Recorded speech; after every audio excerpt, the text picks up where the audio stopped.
Já essa é a terceira semana que nós estamos falando sobre a mensagem de Jesus através das 7 igrejas do Apocalipse. Nós fizemos 2 semanas, nós fizemos uma introdução bíblica, antes de entrarmos propriamente nas cartas. A semana passada nós falamos sobre a autenticidade da mensagem e a visão do Cristo glorificado. Nós falamos das marcas dos primeiros discípulos, a simplicidade que havia naqueles homens, a humildade que havia naqueles homens e a total dependência deles em relação a Cristo. Diga-se de passagem que na saudação de João, um apóstolo, um homem que foi tão importante para a igreja primitiva, ele se nivela, se coloca no mesmo nível que os irmãos. Eu, João, que também sou vosso irmão e companheiro nas aflições.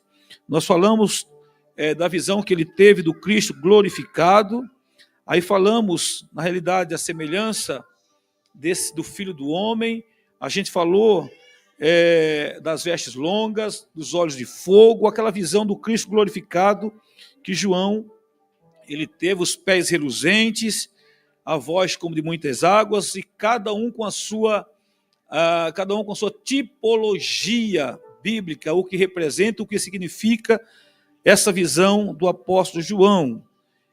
Fizemos algumas aplicações para nós, para a igreja contemporânea, mas hoje, propriamente, nós queremos meditar e refletir já acerca da primeira carta direcionada à igreja de Éfeso. Essa carta, na realidade, porque a primeira carta foi direcionada para a igreja de Éfeso. Na realidade, nada na Bíblia acontece por acaso. Quando nós vamos estudar geografia bíblica, nós vamos aprender que, assim como nós temos uma sequência na carta, no capítulo 2 e capítulo 3 do livro de Apocalipse, nós estamos falando das 7 igrejas da Ásia Menor, em um período em que o Império Romano ele dominava praticamente o mundo inteiro. O Império Romano, se considerarmos o período do Império Bizantino, eles dominaram o mundo antigo por volta de 1.500 anos. Então, dentro da política de Roma, ela investia nas terras conquistadas. E quem é que não lembra, quem é que nunca ouviu falar das estradas, dos caminhos que levam a Roma? Há um adágio popular que diz que todo caminho leva a Roma. Quem é que nunca ouviu falar da Via Ápia? Nesse caso, essas igrejas elas estavam em uma rota comercial que era que quem fazia a ligação era a Via Ásia, né? O nome dessa estrada era a Via Ásia, começando ali em Éfeso, que era o porto de entrada para a Ásia, ou o porto de entrada, o principal ponto de entrada da Ásia, uma cidade cosmopolita, cerca de 200 ou 300 mil habitantes habitavam na ocasião em que João escreveu essa carta. Era uma igreja, era uma cidade muito grande. O pastor Adlas pregou no domingo e falou do templo de Diana, um templo gigante, uma das 7 maravilhas do mundo antigo. E hoje a gente vai falar exatamente do início, a primeira cidade, que é a cidade de Éfeso, e terminando essa Via Ápia, terminava exatamente em Laodiceia, como também nós temos a sequência bíblica dos escritos de João. Então veja, as 7 cidades do Apocalipse, Éfeso, Esmirna, Pérgamo, Tiatira, Sardes, Filadélfia e Laodiceia, elas não foram escolhidas aleatoriamente, não. Ela estava no centro comercial, no principal centro comercial do mundo antigo. Estava aqui essas cidades. Então veja, falando da primeira carta, a igreja de Éfeso, uma igreja que era conhecida pelo amor, uma fé que começou ardendo em amor, mas ela pode, ou ela se apagou em frieza com o passar do tempo.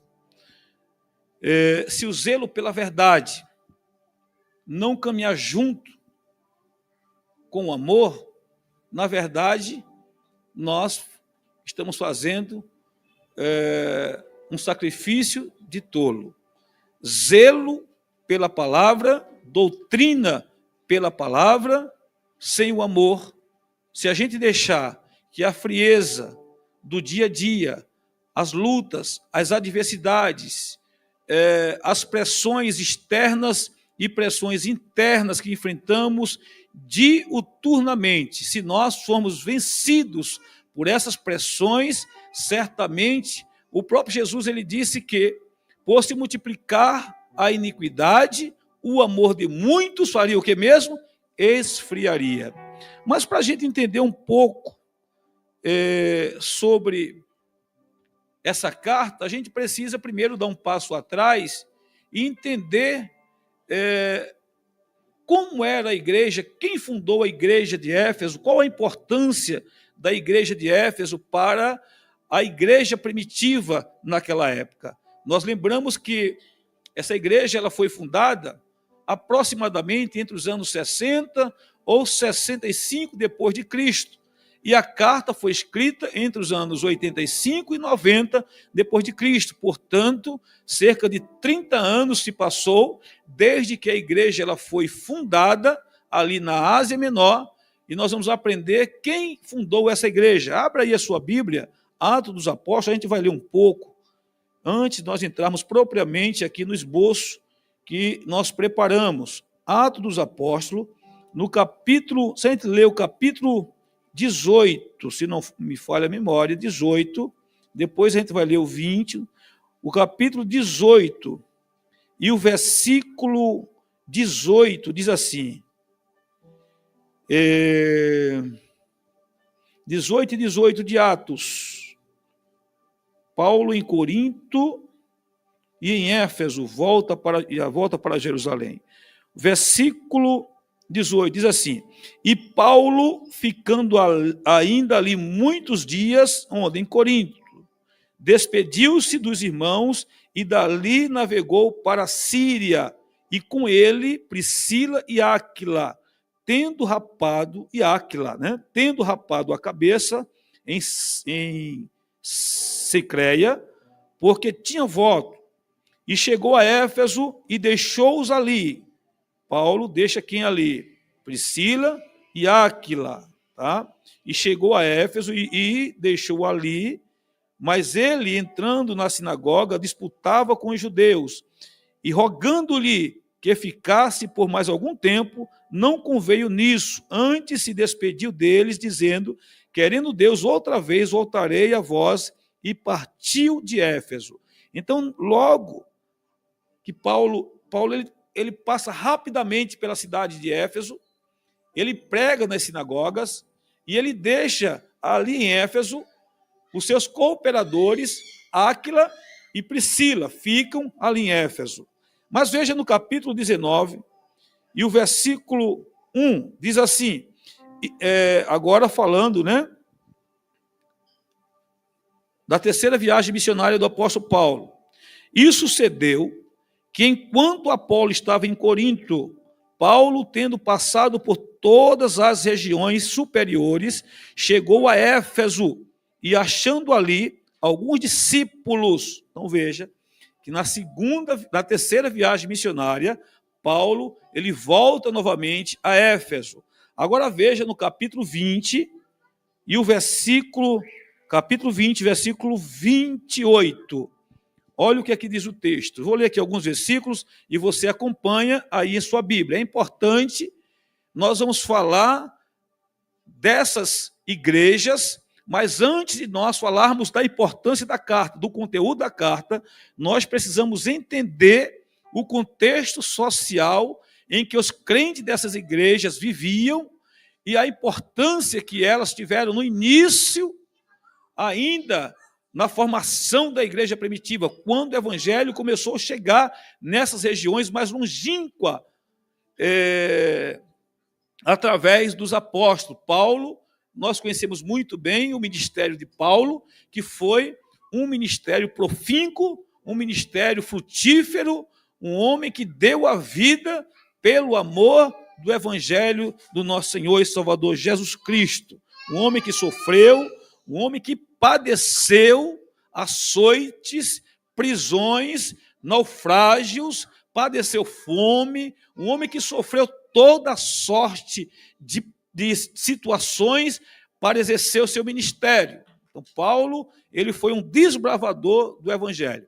Então, veja que Paulo, ele é o fundador, ele, junto com Priscila e Áquila, são os fundadores dessa igreja ali na cidade de Éfeso. Uma cidade rica, poderosa, uma cidade religiosa, marcada pelo culto a Ártemis ou a Diana, que é a mesma pessoa, né? Pelo comércio internacional, porta de entrada da Ásia. Então, uma cidade cosmopolita, uma cidade que era importantíssima para o comércio e para o mundo antigo, uma cidade que tinha sua importância real dentro do Império Romano.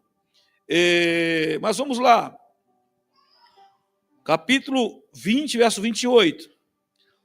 Agora a gente está falando exatamente quando Paulo, bom seria se a gente lesse a partir do verso 17. Eu vou ler a partir do verso 17 para uma melhor compreensão dos irmãos, porque nós que conhecemos o texto fica fácil, mas os irmãos que talvez não tenham tanta assimilidade com o texto, pode ser que fique meio confuso. Então, a partir do verso 17 diz assim: de Mileto mandou a Éfeso chamar os anciãos da igreja, e logo que chegaram junto dele, disse-lhes: vós bem sabeis, desde o primeiro dia em que entrei na Ásia, como em todo esse tempo me portei no meio de vós, servindo ao Senhor com toda a humildade. Vocês lembram que eu falei? A marca dos discípulos na semana passada?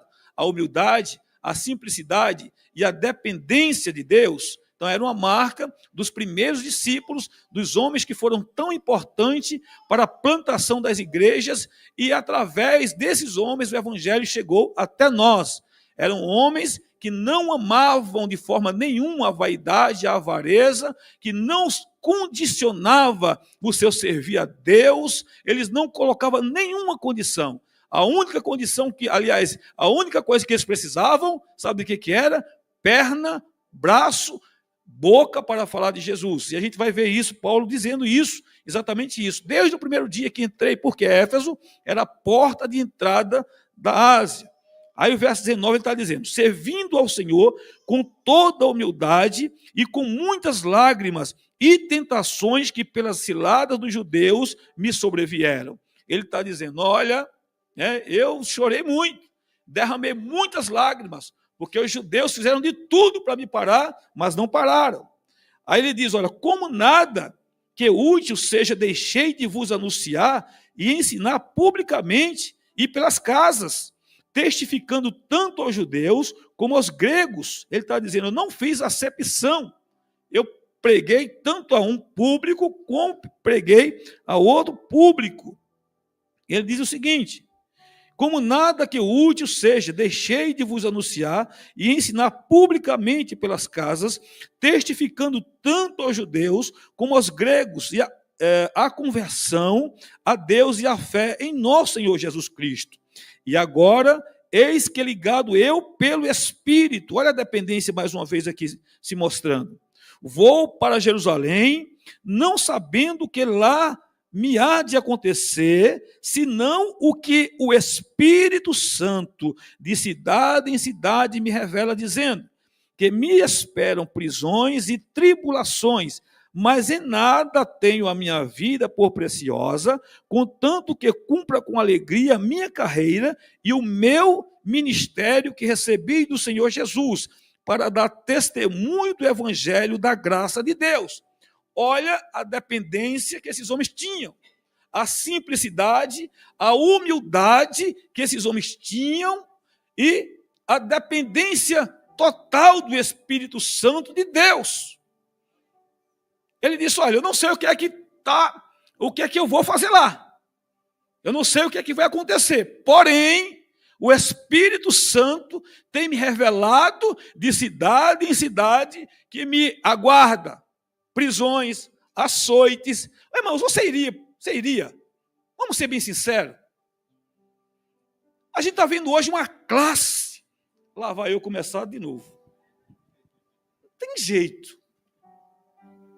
Quando a gente para refletir, Francisco, é uma classe de obreiro mimimi, de crentes mimimi, que precisam amadurecer, que precisam colocar a humildade no lugar da prepotência, da arrogância, da soberba, de querer ser melhor e maior do que Deus, de querer brilhar no lugar onde quem tem que brilhar é o Espírito Santo de Deus.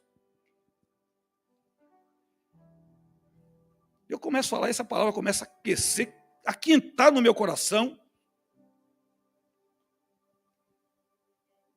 Viu, Alexandre? Nós temos tudo para servir a Deus. Não falta nada para servir a Deus. Nós estamos colocando tantas condições para servir a Deus. Se de fato eu tenho convicção do meu chamado, pastor Léo, eu só preciso fazer o quê? Obedecer. E deixar que o Espírito Santo de Deus conduza a minha vida. E a gente vai falar muito hoje sobre isso. Porque é o que está no texto bíblico que nós estamos estudando. Não estou inventando nada. Não estou fazendo nenhum adendo além daquilo que já está revelado pela palavra de Deus. Olha o versículo 25.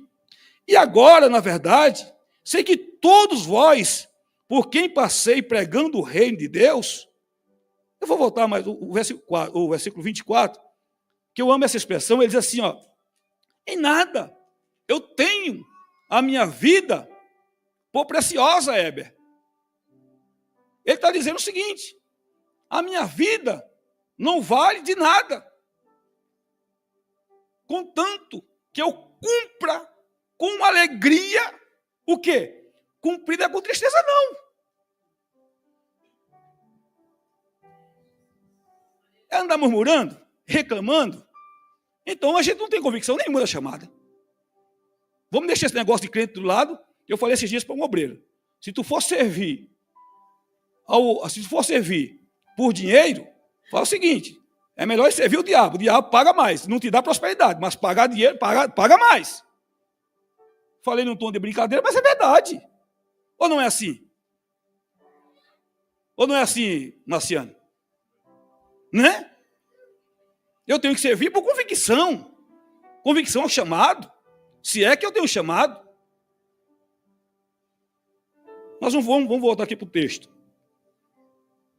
Cumprir com alegria a carreira que me está proposta. No Raimundo, se a carreira que está proposta para mim é o martírio,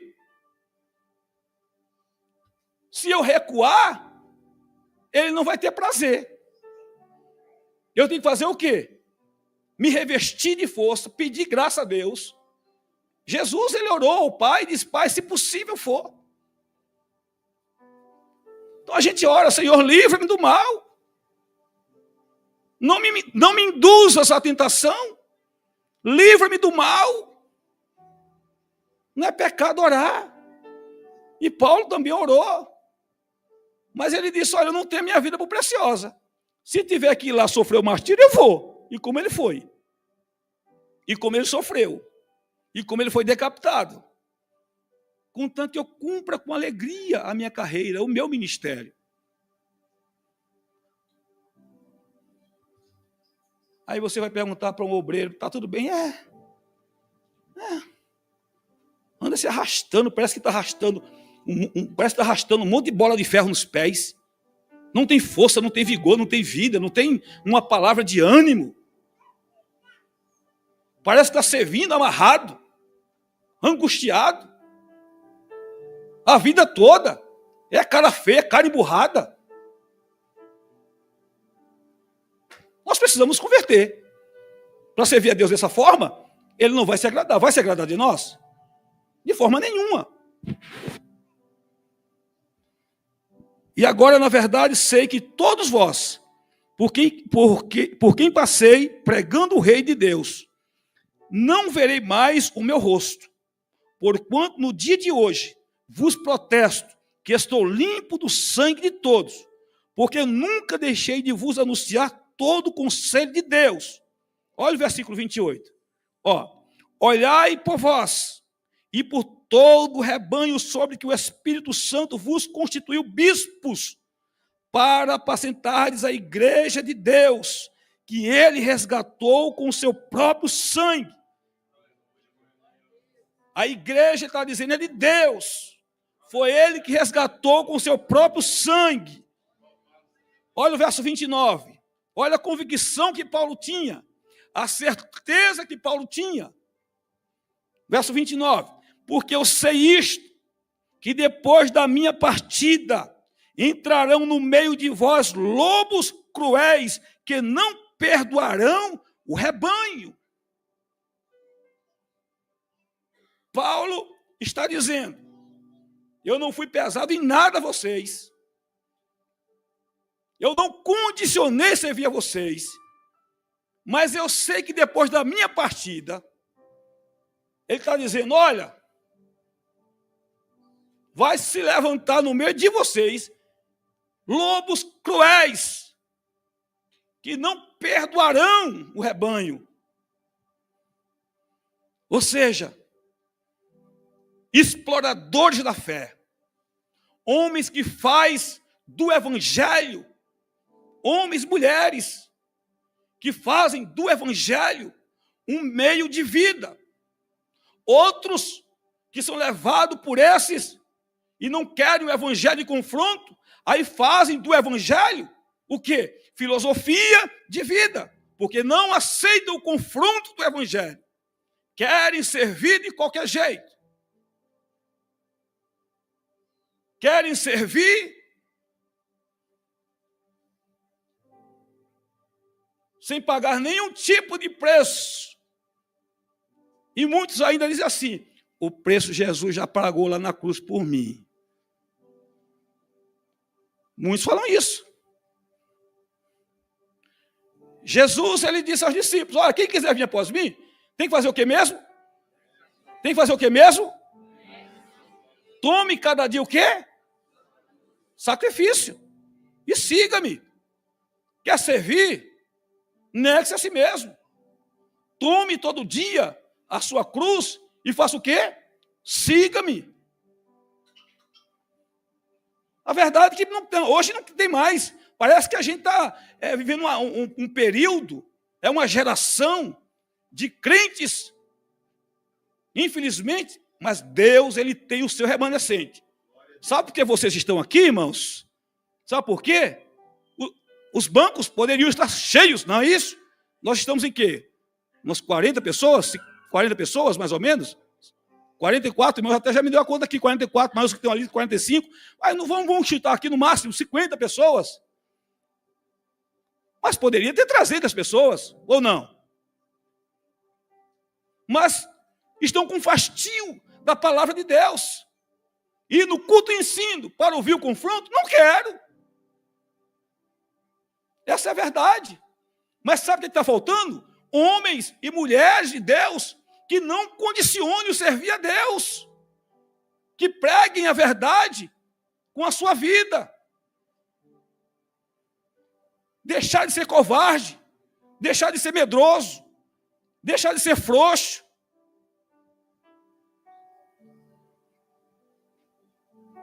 Deixa eu falar algo para vocês, não estou bravo não, tá? Todo mundo já aprendeu que minha forma de ensinar é essa, não estou bravo. Mas às vezes eu fico indignado. E tenho o direito de ficar assim ou não? Não é isso? Eles não perdoarão o rebanho. E que dentre vós mesmos se levantarão homens. Ou seja, Paulo está falando para quem? Para todo o presbitério, para toda a liderança, para todos os obreiros, Francisco. É uma reunião com o corpo ministerial. E a palavra aqui, tá? Pode ver lá, que é os líderes, tá bom? Ele chama e passa um sabão nos líderes. Ele se coloca como exemplo. Ele está dizendo que se levantará, mas olha a palavra. E que dentre vós mesmo se levantarão homens, porque Paulo bem sabia que aquelas pessoas que o seguiam e que ouviam o evangelho. Irmãos, o líder que tem compromisso com Deus, o líder que não anda em pecado com Deus, aliás, o líder que não anda em pecado, que anda com Deus, que tem uma vida de obediência, procura viver em obediência e santidade à palavra de Deus, ele não fica enganado. Ele não se engana. Porque o Senhor tem compromisso com ele, e a gente vai ver aqui na sequência. Isto diz, aquele que tem as 7 estrelas, onde? Na sua destra, na mão. Está dizendo, olha, e quem são as 7 estrelas? São os pastores, os anjos daquela igreja. Olha, eu tenho vocês aqui, ó, na palma da minha mão. É eu que sustento vocês, em todos os sentidos. Vocês estão aqui, ó, na palma da minha mão. É que o texto está dizendo.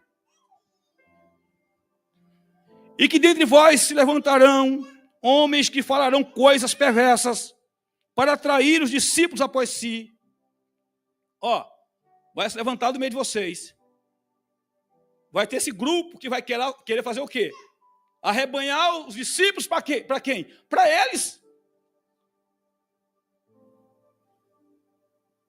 Obreiros que trabalhariam para se promover, para se autopromover e não promover o reino.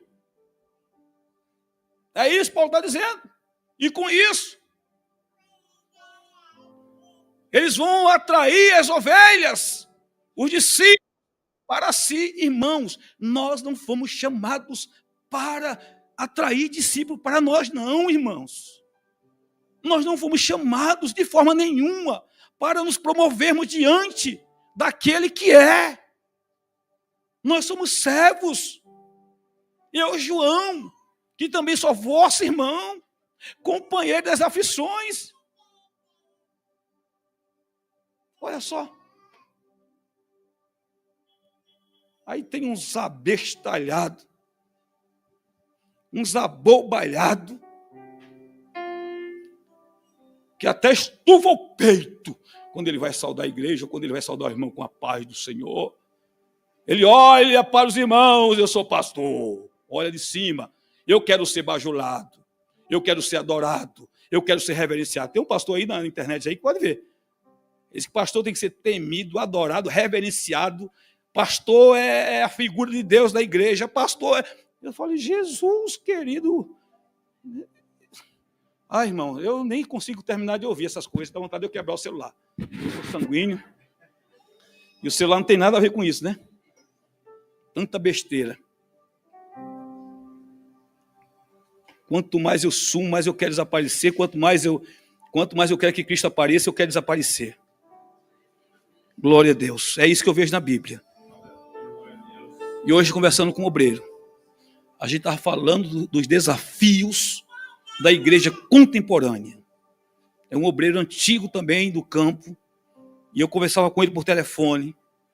Eu disse que hoje plantar igreja com a visão bíblica é você andar na contramão de uma autoestrada sinuosa, você andar na contramão de uma autoestrada sinuosa, os carros vindo para cá e você indo para lá, numa reta até fácil, você consegue desviar. Mas numa autoestrada cheia de curva, desvia que eu quero ver. Toda hora tu está esbarrando com alguém que vai contra a tua visão. Porque a tua visão é a visão bíblica.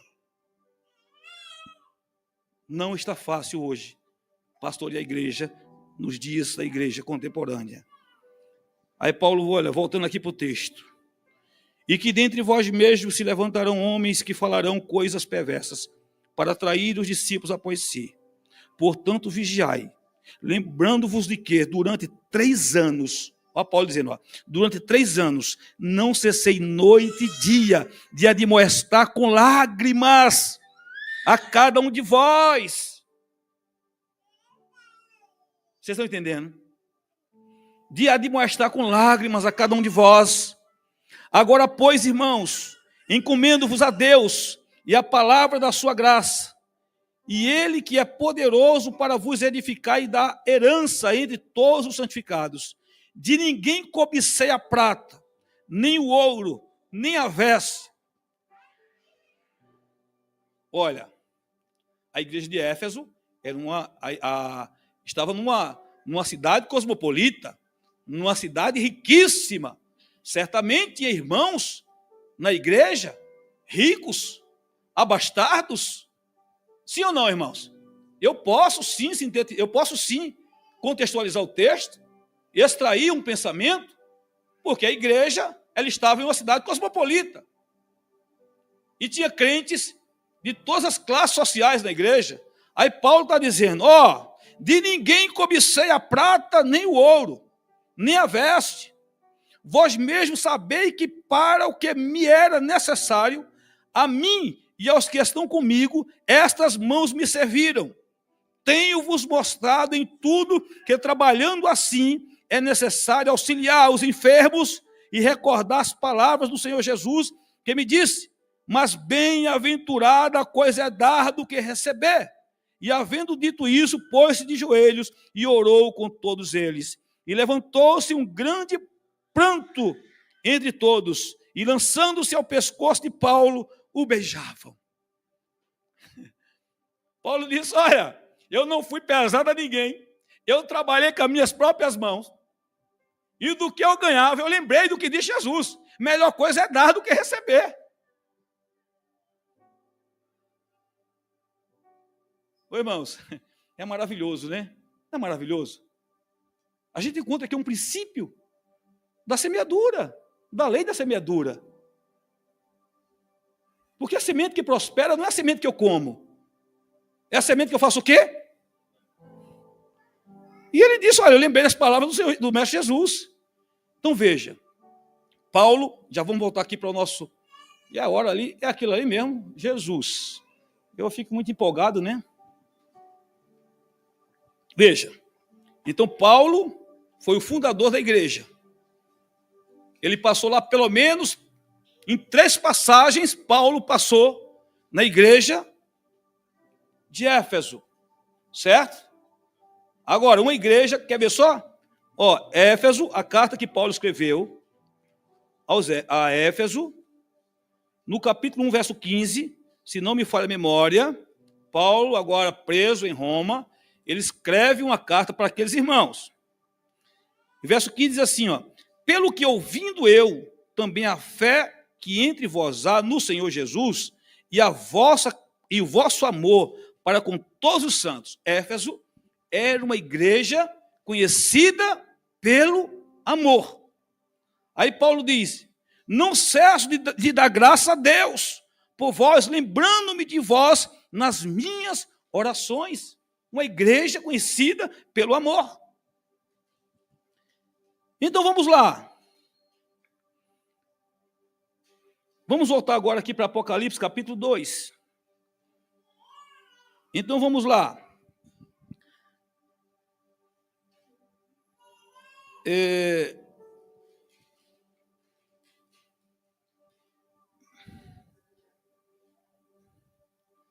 Glória a Deus.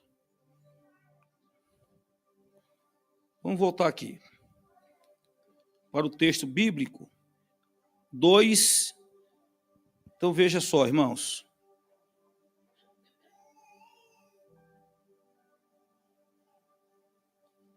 E o versículo 1.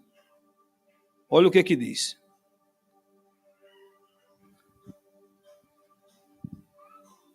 Tem tanta coisa aqui, eu vou pular alguma coisa, porque a hora ali já me apertou, mas o capítulo 2, o verso 1, diz assim, escreve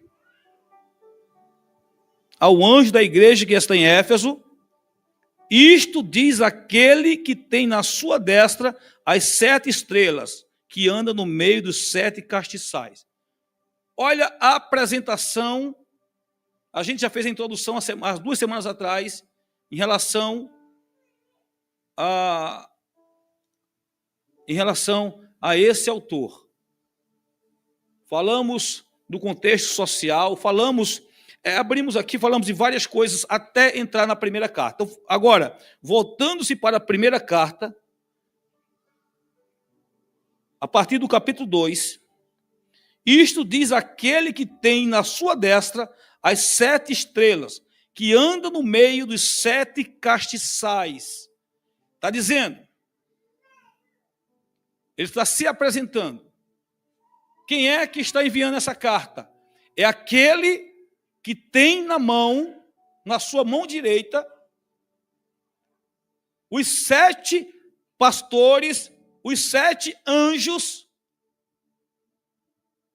das 7 igrejas, que são, nesse caso aqui, os 7 castiçais.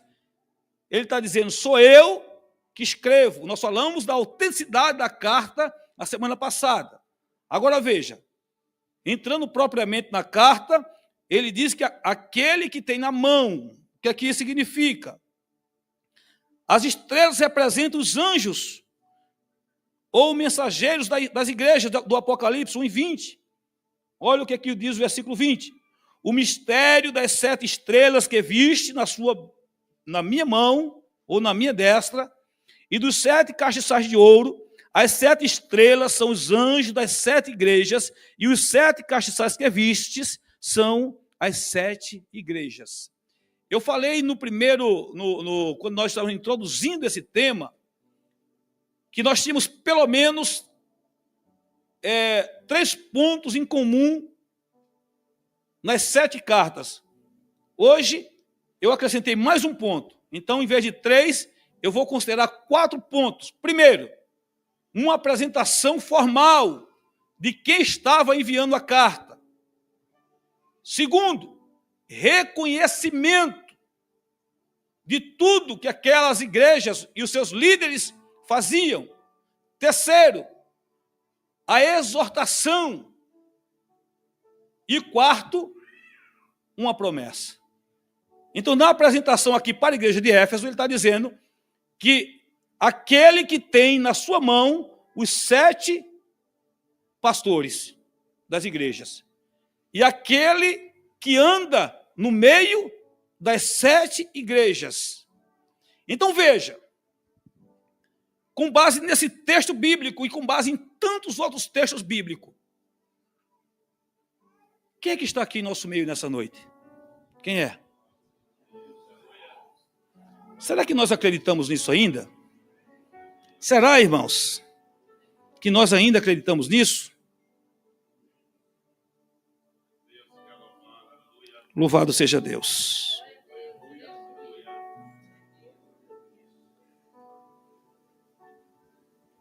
Eu acho que muita gente não acredita mais nessas coisas.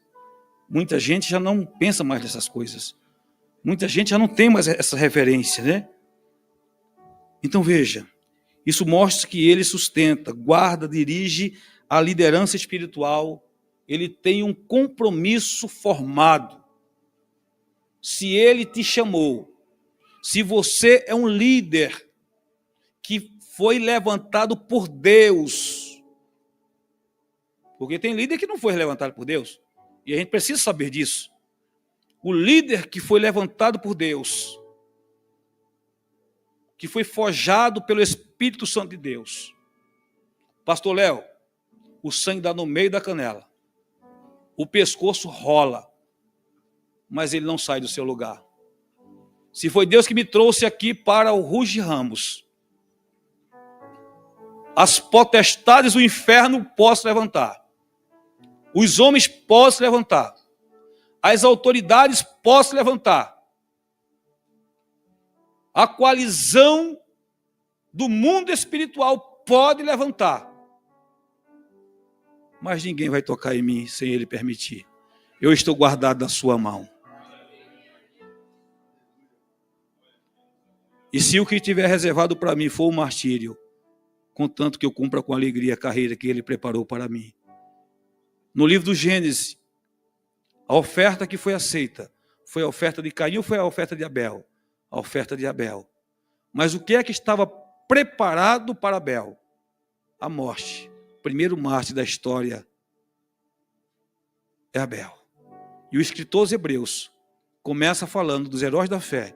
E o primeiro que aparece na lista dos heróis da fé, na galeria dos heróis da fé, é quem? Abel. Estevão, agora já na igreja primitiva, dispensação da graça, homem cheio de fé, de ousadia, de autoridade do Espírito Santo. Levantava-se uma coalizão das melhores faculdades, ninguém podia parar diante da autoridade com que Estevão falava. E o que é que estava preparado para Estevão? Pedra na cabeça. A morte. Mas ele não saiu do seu lugar.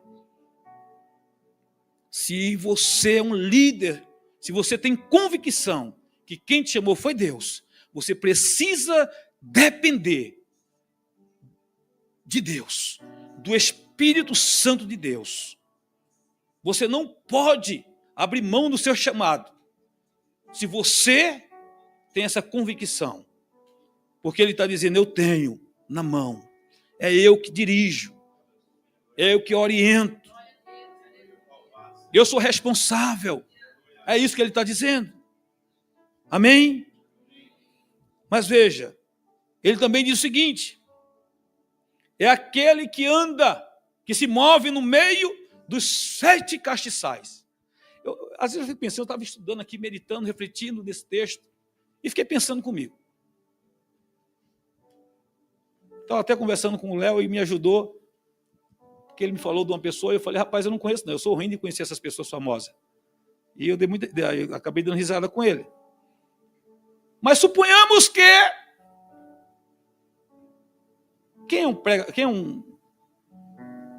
vamos falar de uma pessoa conhecida no nosso meio. Quem é?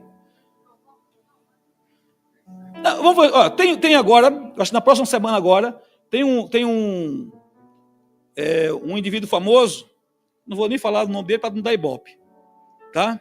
Que vai vir aqui numa igreja que está pertinho da gente aqui. Uma grande igreja. E faz mais ou menos, acho que uns 15 dias que anunciaram que ele vai vir aqui. Certo? Abriram-se as inscrições, pago. Alguém sabe quanto que é? Ninguém sabe quanto que é? Ninguém? Vocês são crentes, né? Vocês sabem, não sabem? É um pregador famoso, é um coach famoso, que ele coloca uma cadeira no meio assim do púlpito, ele senta e ele fica falando. Rapaz, sinceramente, eu não sei nem o nome dele, para ser bem sincero. É aqui pertinho da gente. Está aqui pertinho da gente. Colocou lá as inscrições. É letra D mesmo, é isso mesmo. Agora lembrei o nome dele. É a letra D mesmo. É D e L, é o nome composto. D e L. Sabe o que aconteceu? Colocou lá, abriu as inscrições, encerrou. Aí coloca seu nome na lista de espera. Ponha seu nome na lista de espera. Se alguém desistir, aí você entra. Eu estou falando de, 4, 5 mil pessoas ou mais. E foi assim. Assim. E talvez até tenha crido aqui que tenha sido. Não daqui, não desse público que está aqui. Porque os crentes que vêm nos cultos de ensinamento, mas pode ser que tenha crido da nossa comunidade, que tenha feito a inscrição, ou esteja com o nome na lista de espera, aguardando a desistência de alguém para ir lá. Quem é que é mais importante? É DL ou é aquele que anda no meio dos 7 castiçais? Será que aquele que anda no meio dos 7 castiçais está presente em algumas de nossas reuniões? Ou será que ele está igual ele escreveu para a última igreja, a igreja de Laodiceia? Que ele disse, porque tem igrejas, as igrejas do Apocalipse, elas são tipologicamente uma representação das igrejas de todas as eras e principalmente da igreja dos dias atuais. O que é que ele escreveu para a igreja de Laodiceia? Vai chegar lá, nós vamos chegar lá. Nós estamos na primeira carta, a igreja de Éfeso. Mas para a igreja de Laodiceia, ele disse, aquele que anda no meio, sabe o que anda? Aqui em Éfeso ele estava andando no meio.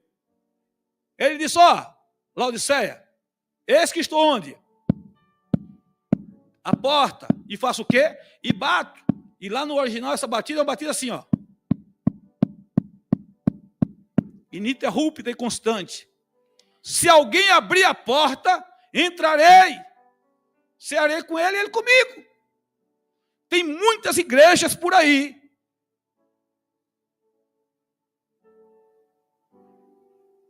que Jesus está de fora. Ele não tem mais lugar dentro. O pastor está dizendo que o pastor está com ciúme. Eu? Com ciúme? Se você tem esse pensamento, você não conhece o pastor. Meus irmãos, andar na contramão de um sistema não está fácil. Não está fácil.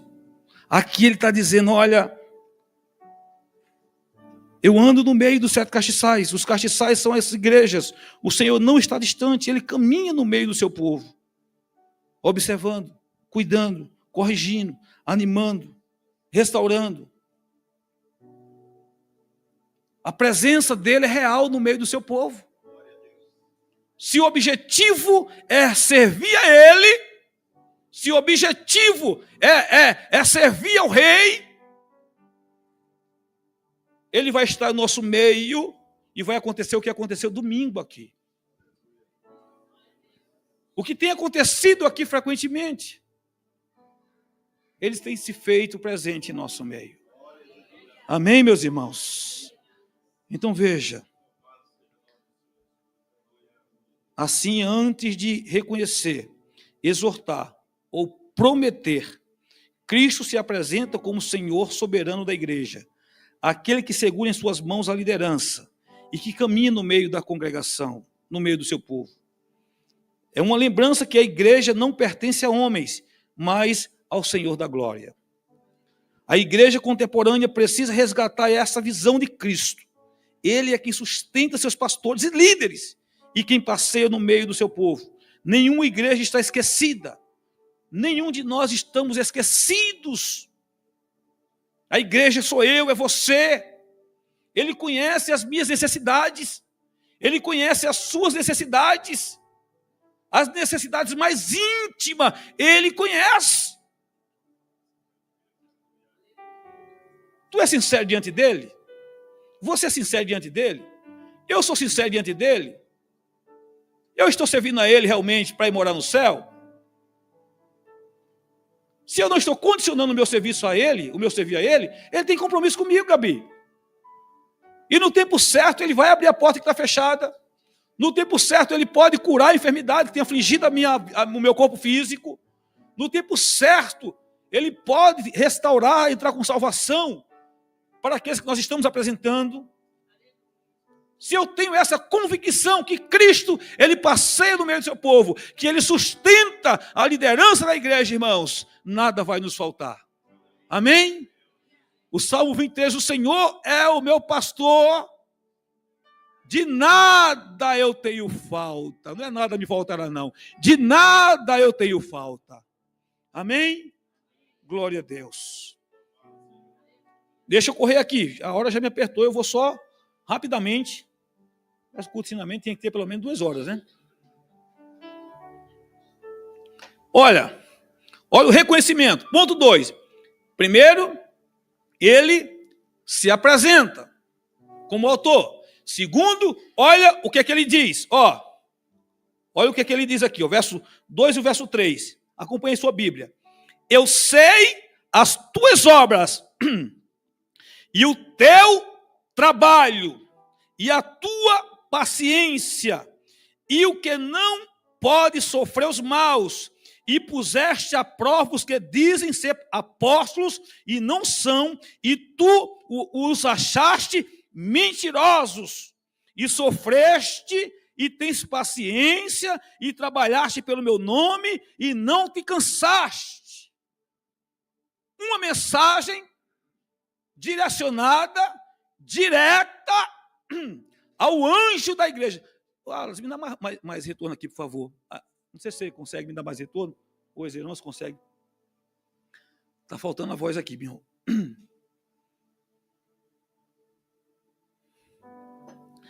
Então, olha, uma mensagem dirigida, direcionada ao anjo da igreja, ao pastor da igreja. Eu vou repetir de novo o versículo. Quem está dizendo é eu? É eu, David?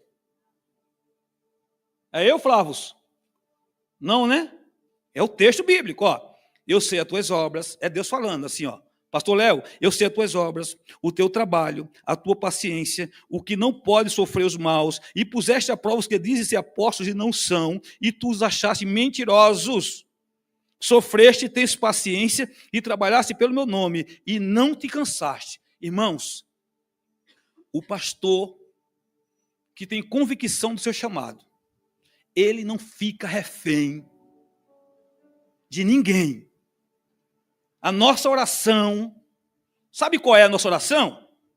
Senhor, tira de nosso meio os que usam de engano. Senhor, tira de nosso meio os falsos, aqueles que mostram que é, mas não é. Mas lá no capítulo 1, eu falei a semana passada, aquele que tem o quê? Os olhos como chama de fogo. A onisciência de Deus, ele olha e sonda, vê lá dentro, pesa os espíritos, sabe quem de nós somos sinceros e quem não é sincero. É o que diz o texto.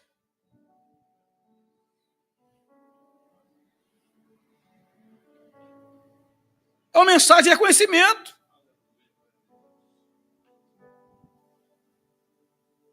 Eu sei, eu vi que tu sofreste, que tu choraste. Ele está dizendo, ó, e sofreste, mas tu tem paciência, e trabalhaste pelo meu nome, e não te cansaste. Agora veja, o versículo 4.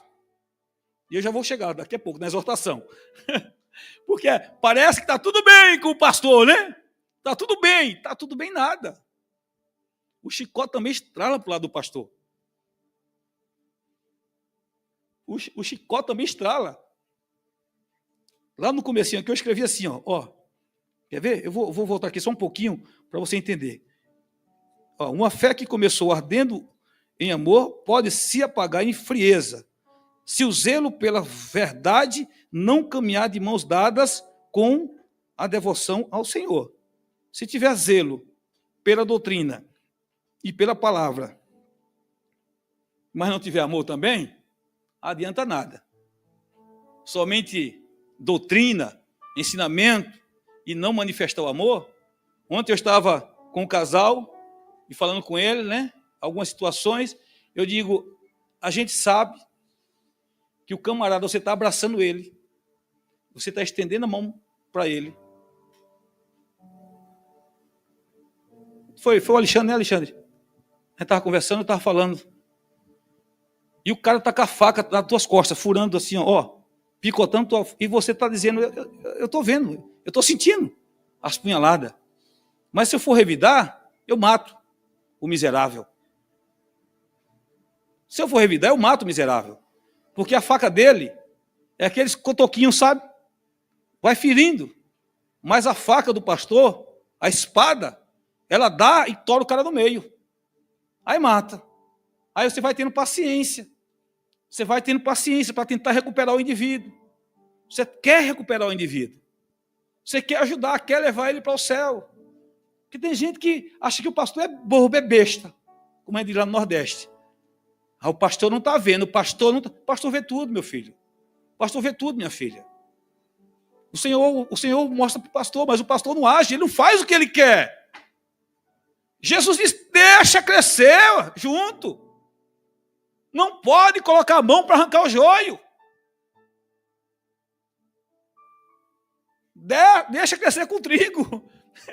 Eu já falei isso aqui algumas vezes. Vocês estão entendendo, irmãos? Que não é fácil ser pastor de igreja dos dias atuais. Ó, Jesus reconhece as obras, a perseverança, o zelo doutrinário. Nada escapa no seu olhar. Ele vê o esforço, a fidelidade, a rejeição dos falsos apóstolos. Se eu fosse mostrar para vocês aqui algumas coisas, se eu fosse revelar para vocês algumas coisas, vocês ficariam cabisbaixos. E eu não estou aqui para escandalizar ninguém. Não. Eu estou aqui para apacentar, para servir como exemplo do rebanho. Porque nem tudo que parece, meninos, vê, Zeron, nem tudo que parece é. Às vezes a gente olha e vê uma coisa, mas a verdade é outra. Eu falei da miragem a semana passada. Então veja, deixa para lá. tem paciência, né? Olha o que ele disse lá em Apocalipse 3:8, que aí 3:8 é a igreja de Sardes, se não falha a memória. 3:8 é a igreja de Sardes, isso mesmo. Não, a igreja de Filadélfia. Eu sei as tuas obras, e eis que diante de ti pus uma porta aberta. É Deus dizendo mais uma vez, eu sei as tuas obras. Lá em 2 Timóteo 2:19, Paulo diz, o Senhor conhece os que são seus. Então o Senhor conhece os que são nossos. Muitas igrejas atuais são reconhecidas por sua organização, trabalho social e firmeza doutrinária, mas devemos lembrar que Cristo olha além da aparência humana. Ele vê as motivações, intenções e o coração por trás das obras. Amém? Aí tem as referências bíblicas que eu não vou ler. Agora vamos para o último ponto aqui para a gente finalizar. Exortação. O perigo de perder o primeiro amor. É o 4 e o 5. Tenho, porém... Olha o chicote agora estralando nas costas do pastor. Olha, e eu falei para vocês que eu realmente... Eu simpatizo muito com essa carta, porque essa carta fala muito comigo. E eu repetidamente tenho falado para vocês, nós somos hoje o que eu fui ontem. Eu serei amanhã o que eu sou hoje. As situações da vida, os perágicos da vida não podem minar quem de fato você é. Qual que é a tua essência? Porque às vezes a gente vai endurecendo o coração. Por situações da nossa vida que acontecem, a gente vai endurecendo o coração.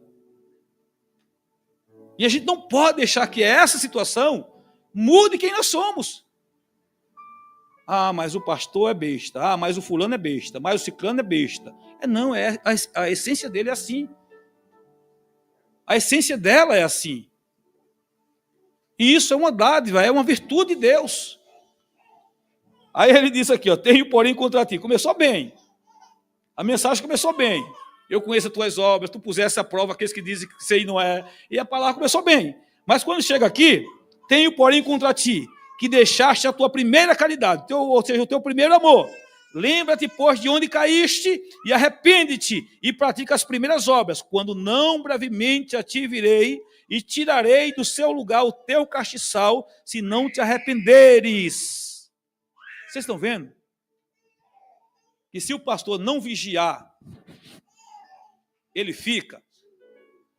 Se o pastor não vigiar, ele vai para os quintos do inferno. É verdade.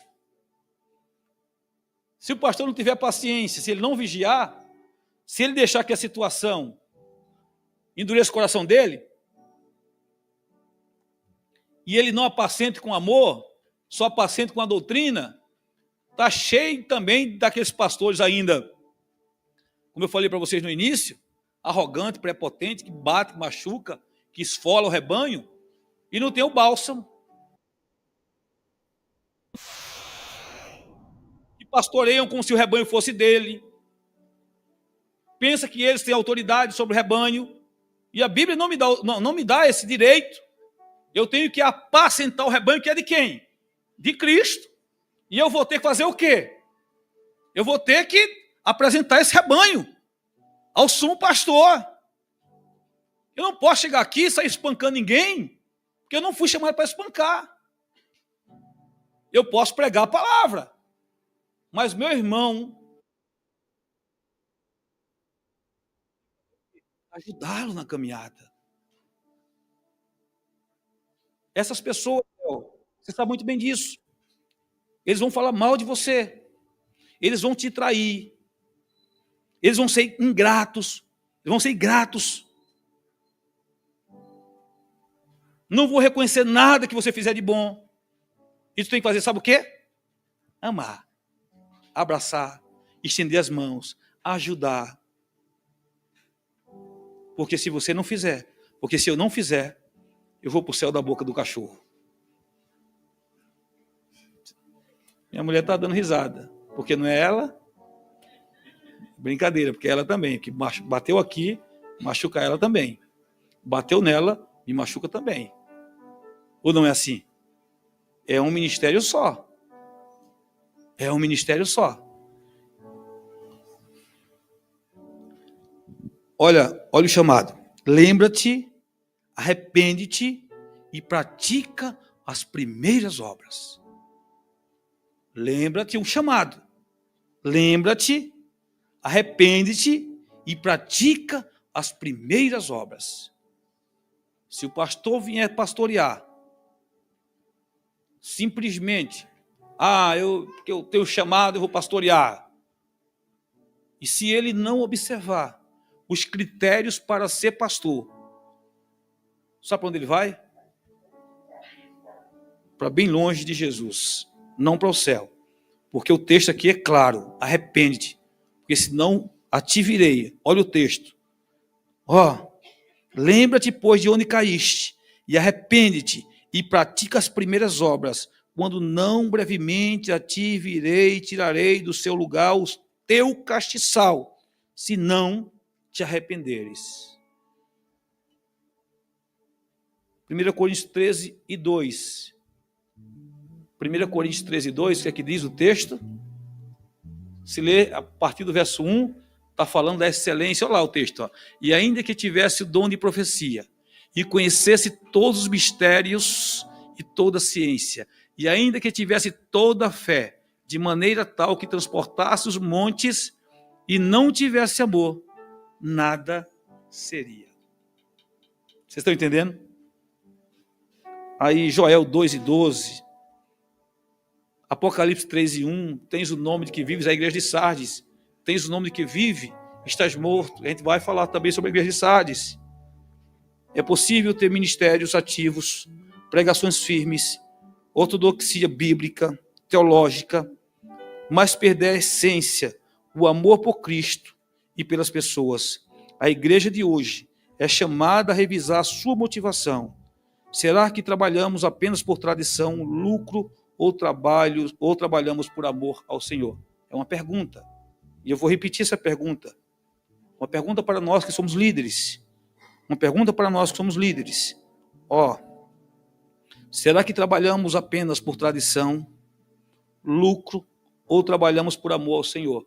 Porque às vezes o camarada, no meu caso, eu sou a terceira geração de crentes da Assembleia de Deus, eu nasci e me criei na Assembleia de Deus, eu não sei, eu não sei servir em nenhum outro lugar, e a tradição muitas vezes parece que quer falar mais alto. Só que é o seguinte, eu não posso estar aqui por tradição, eu não posso estar aqui pelo lucro, até porque você já me conhece, você sabe como que, então não adianta eu falar, certo? Eu tenho que servir por amor. Por amor. Amém? Glória a Deus. Já estou finalizando. Tá bom? Aí sim, tem várias referências bíblicas aqui. Mas eu quero só fazer uma aplicação para nós, para a igreja de hoje. O mundo contemporâneo é cheio de distrações, pressões e tentações. Permanecer fiel em amor a Cristo é a verdadeira vitória. A promessa da eternidade deve ser o combustível da perseverança da igreja. Não buscamos apenas relevância no presente, mas coroa no futuro. Porque aqui, o último ponto vai falar sobre promessa. Versículo 7. Já vou finalizar. Quem tem ouvidos, ouça o que o Espírito diz às igrejas. Ao que vencer, dar-lhe-ei a comer da árvore da vida, que está no meio do paraíso de Deus. Ao vencedor é dado a promessa de participar da vida eterna no paraíso de Deus. Vitória não é apenas resistir, mas permanecer em amor até o fim. Ser fiel até a morte e dar-te-ei a coroa da vida. Apocalipse 2 e 10. Bem-aventurados que lavam as suas vestiduras, para que tenham direito à árvore da vida. Apocalipse 22 e 14. Combati o bom combate, acabei a carreira e guardei a fé. 2 Timóteo 4, 7. A última carta do apóstolo Paulo. E a conclusão. A carta à igreja de Éfeso nos mostra que Cristo é o Senhor que sustenta os líderes em suas mãos, e caminha no meio da sua igreja. Ele reconhece nosso zelo, dedicação e defesa da verdade, mas também denuncia quando perdemos aquilo que é essencial, ou seja, o primeiro amor. Éfeso nos lembra que não basta ter doutrina correta, obras abundantes ou ministérios ativos se o coração já não arde mais por Cristo. A fé verdadeira une verdade e amor, sem jamais separar o ensino da devoção. A promessa final aponta para a eternidade, a árvore da vida. Espera por aqueles que perseveram, não apenas no zelo pela verdade, mas principalmente no amor ao Senhor. A maior vitória da igreja não é começar bem, mas terminar fiel, guardando o amor que dá sentido a toda a nossa caminhada. Amém? Fique de pé em nome de Jesus.